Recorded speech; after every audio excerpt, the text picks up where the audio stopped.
My brother called me the family disgrace. In front of everyone. I just smiled and said, "Remember that when you need a job."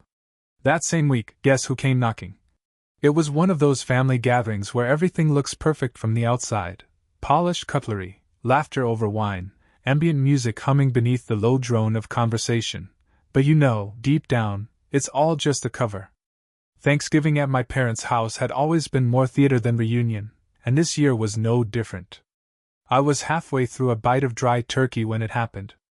The room had just gone quiet after a long toast from my father about perseverance and hard work, clearly directed at my older brother Brad, who had just gotten a promotion at his finance firm. Everyone clapped. I smiled politely. Then Brad stood up, glass in hand, smug in that way only older brothers can be when they've spent a lifetime being the golden child. His suit looked expensive, tailored, no doubt, and his watch sparkled like he wanted us to ask about it. "And of course," he said, gesturing around the table, "I want to thank everyone here for inspiring me. Especially," he paused, eyes locking onto me like a predator that had cornered its prey, "my little brother, the family disgrace." The room gasped before they could catch it. I blinked. Felt my heart hitch, but only slightly. I looked around. My parents shifted uncomfortably. Cousins avoided eye contact. A few tried that awkward half-laugh, unsure if it was a joke. It wasn't. Brad didn't smirk. He meant it. I slowly put down my fork, wiped my mouth with a napkin, and looked right at him. "Remember that," I said, smiling gently, "when you need a job." The silence that followed felt thick enough to cut. Brad's eyebrows rose slightly, like he'd heard something he wasn't expecting, but he laughed it off. Everyone did, eventually. But I saw it. That flicker in his eyes. The doubt. He didn't know what I meant, and that terrified him more than the insult. I went back to my meal like nothing happened. Let them chew on that. It happened 3 days later. I was in my office, finishing a late-night call with a client in Singapore, when my phone buzzed. Brad's name lit up the screen. I let it ring. Not because I was angry, honestly, I'd stopped being angry at him years ago, but because I knew something was wrong. Brad never called me. He barely acknowledged I existed outside of family functions. Unless he needed something tech-related, he was too proud to Google. When the call went to voicemail, a text came through. "Hey. You free to talk?" No punctuation. No condescension. That alone told me everything I needed to know. I waited 20 minutes before calling him back. He picked up immediately. "Hey," he said. His voice was tight. Not his usual confident baritone. This was the voice of someone trying not to panic. "Got a minute?" I leaned back in my chair. "Sure. What's up?" There was a pause and then, "I don't know if you've heard anything yet, but things are weird at work." Weird. That was his word for it. "I got pulled into an unscheduled meeting this morning, compliance stuff. Then my badge stopped working when I went to grab lunch. HR's been in and out of our floor all day." I stayed silent. Let him fill the air. "They're saying there's an investigation," he went on, rushing now. "Something about data misuse? But I didn't do anything. It wasn't me. They've been looking for a scapegoat since the last quarterly report bombed, and I'm just the guy in the wrong place at the wrong time." I felt a strange calm settle over me. I'd heard rumors about his firm, high pressure, low ethics. When I started my software company 5 years ago, I tried to warn him that kind of culture eats its own. He'd laugh then. Told me I didn't understand how real business worked. Now, his voice was cracking. "They locked me out of the system. I think I'm being fired. And I mean, it's not official yet, but if this sticks, it's going to ruin me." There it was. I didn't say anything for a few seconds. Just listened to the silence on the other end. Finally I said, "That's rough, man." "Yeah," he whispered. "Yeah, it is." Then, very softly, "I might need a place to land. Something to keep me afloat. Just for a little while." He didn't say, "Job." Not yet. But it was there, hanging between us like a storm cloud. And all I could think was, he remembered. He remembered what I said at that dinner table. And now, he was knocking. The irony wasn't lost on me. For years, I'd been the invisible one at the dinner table, the afterthought. I wasn't unemployed or reckless or problematic. I just wasn't Brad. He was always the main event, valedictorian, investment vindicant, the one who wore success like a tailored suit. And I was the kid tinkering with code in the basement, the guy who never amounted to much, because no one ever asked what I was building. But now, as I hung up the call and stared out the window of my downtown office, I couldn't help but smile. Not out of spite, at least, not entirely. But because I knew what was coming. And I'd been ready for it. My company had grown quietly. No big press releases, no flashy social media announcements. Just solid work, long hours, a good team, and a product that actually solved real problems. We started with 3 people in a co-working space. Now we had 42 full-time employees and clients in 5 countries. We weren't on the cover of Forbes, but we were profitable. Independent. Respected. And I was the CEO. Not that my family cared to ask. To them, I was still working with computers. Brad once called my office a man cave with Wi-Fi. That was at a Christmas party, when I offered him a tour, and he said he'd rather not get bored out of his mind. I never brought it up again. But now he needed a job. And the man cave had turned into a business park suite with 2 receptionists, 3 departments, and a finance director who used to work for a Fortune 500 company. So when Brad texted the next morning asking, "Any chance we could talk more about possibilities?" I simply replied, "Sure. Swing by the office." No emojis. No tone. Just the invitation.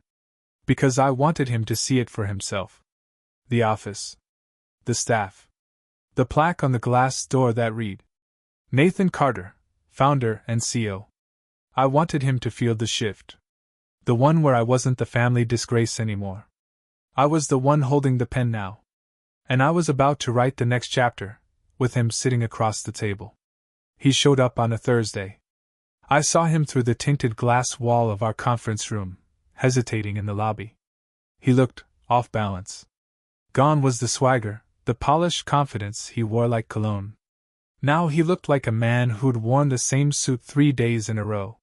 His tie was a little too loose, and for the first time in memory, he wasn't smiling. My assistant, Jenna, buzzed the intercom. "There's a Mr. Brad Carter here to see you." I pressed the button. "Send him in." When he stepped into my office, he paused for a second, taking it all in. The floor-to-ceiling windows. The clean lines. The rows of glass-walled meeting rooms below us humming with quiet productivity. The framed magazine feature on the wall, not Forbes, but TechView Weekly. Title: The Quiet Powerhouses, Startups That Are Changing the Game. I watched him scan it all, his eyes darting like he was piecing together a puzzle he never bothered to look at before. "Nate," he said finally. I stood and offered my hand. "Brad. Good to see you." He shook it, firm but too fast. Like he wanted to get past the awkward part, but didn't know how. He sat before I asked him to. We talked. Or rather, he talked. About the market. About bad luck. About the firm meeting a fall guy. He danced around the details, trying to sound composed, but I could hear it, that slight desperation creeping in around the edges of every sentence. And then, finally, "I know things have been weird between us. But I was hoping, well, maybe there's a place for me here." There it was. The ask? I leaned back, folding my hands in my lap. "There is," I said. "But not where you think." He blinked. "Meaning?" "You'd start as a junior analyst. Data entry mostly. Reporting to Rachel." He paused, visibly thrown. "Rachel? As in, your assistant?" "She's head of analytics now," I said. "Been with me since the beginning." He laughed nervously. "Come on, man. I have 10 years of high-level experience." "And yet," I said evenly, "here you are. No job. No prospects. And asking for a hand from the family disgrace. He winced. I let it hang. You'll start where everyone else does, I continued. Entry level. You'll earn your keep. If you're half as sharp as you claim, you'll rise fast. But no shortcuts. No exceptions. His mouth opened. Closed. For a second, he looked like he wanted to get up and storm out. But he didn't. He swallowed his pride and nodded. When do I start? I smiled. Monday. Brad showed up Monday morning at 8:17 a.m. Orientation started at 8 sharp. Rachel didn't wait. She gave him a stern look as he stepped through the glass doors, his overcompensating briefcase swinging stiffly by his side. You're late, she said, no warmth in her voice. Orientation began 17 minutes ago. He blinked, clearly not used to being spoken to that way. Not by someone he remembered as Nate's coffee girl, as he once snidely called her at a family barbecue. But Rachel wasn't that anymore. She had her own office, her own team, and the quiet ruthlessness of someone who'd built her career from the ground up. Sorry, Brad mumbled. She didn't respond, just handed him a thin binder labeled Junior Analyst, Onboarding Procedures. You'll be sitting in Station 12. That's in the bullpen. Next to Darnell. He'll show you how we structure the reports. He stood there awkwardly for a beat, as if expecting more. A handshake, a smile, a warm welcome. Something. He got none of it. By 9:30 a.m., he was at his desk, a modest setup with 2 monitors, a creaky chair, and a notepad Rachel had slapped down with the words, and no personal calls. No excuses. Ask questions when you're stuck. Otherwise, figure it out. He texted me around 11. Hey. This is a lot. Mind if we grab lunch? Talk a bit? I didn't answer. I wanted him to feel it, the ground shifting beneath him. The realization that titles don't matter here. That respect is earned, not inherited. And most of all, that the man he mocked at Thanksgiving is now the one signing his paychecks. By the end of the day, Rachel stopped by my office with a faint smirk. He asked how long this trial lasts, she said. What did you tell him? I asked. That it's not a trial. It's a job. He can quit any time. I chuckled. Think he'll last? She shrugged. He's got ego but no grit. But who knows? Humility does strange things to people. I looked out the window, watching the office lights glow as the sky dimmed. This wasn't revenge, not exactly. It was education. And class had just begun. By the 3rd day, Brad stopped wearing a tie. He showed up in a rumpled button-down and khakis, an outfit that would have earned a sneer from his old self. But in our office, it meant he was starting to adapt. Maybe even realizing that no one here cared what brand you wore, only what you delivered. I watched from my office window as he sat hunched over his monitor, eyes narrowed, a pencil tucked behind his ear like he was trying to look useful. That morning, Rachel gave him his first real task. A data scrub. It wasn't glamorous. In fact, it was probably one of the most mind-numbing jobs in analytics. Go through 3 months of customer usage logs, flag any anomalies, and write a report summarizing what could be optimized in our back-end process. Not fun. Not flashy.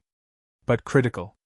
Brad had barely gotten through the first hour before he leaned back and sighed loud enough for the entire bullpen to hear. Wow. This is really what you people do all day.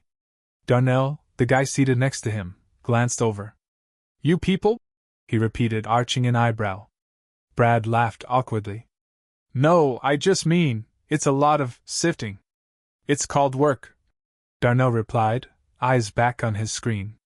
You'll get used to it. Or you won't. Brad didn't reply. He just went quiet. For once. By 3 p.m., he submitted his findings to Rachel. 10 minutes later, the report came back. Not with edits. No, Rachel didn't do red lines. She simply attached a single comment. Start over. Sloppy, incomplete, and no source notes. That night, he didn't text me. He stayed late, long after most of the team had gone home.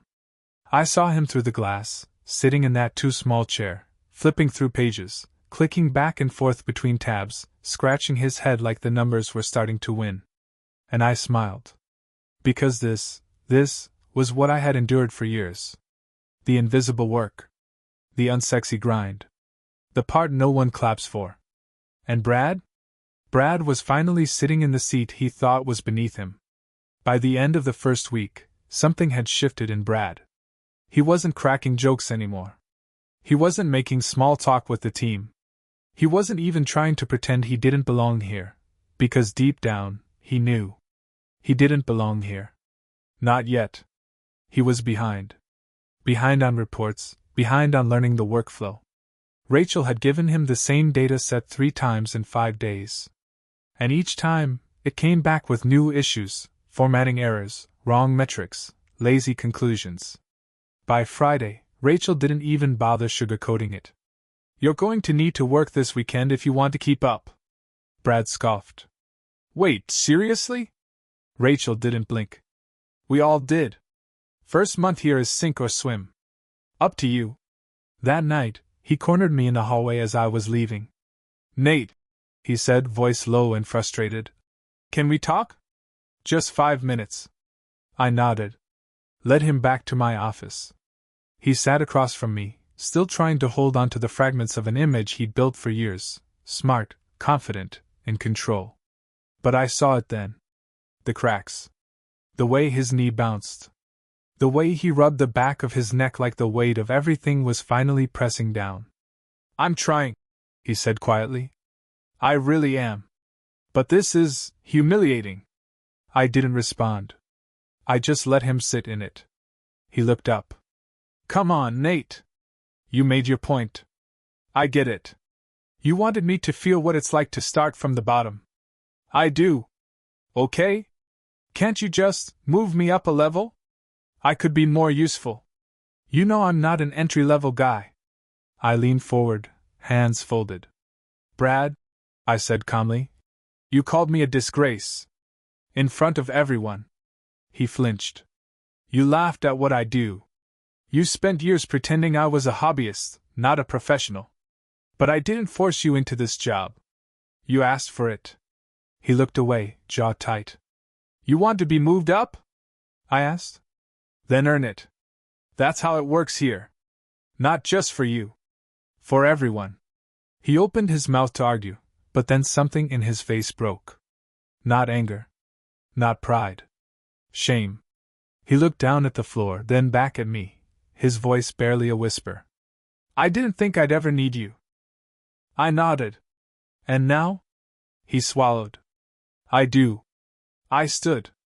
"Then show me." Brad showed up the next morning before anyone else. I got to the office at 6:45 and found the lights already on in the bullpen. At first I thought security had left them by mistake, but then I saw him, hunched over his screen, headphones in, eyes fixed on rows of data. A half-drunk coffee cup sat beside him, steam still rising. For a moment I just watched. It wasn't pity I felt. It wasn't pride either. It was something more complicated, like watching a statue melt into a person. Brad wasn't acting like the brother I'd known my whole life. He wasn't pretending anymore. He was just working. And I knew what that meant.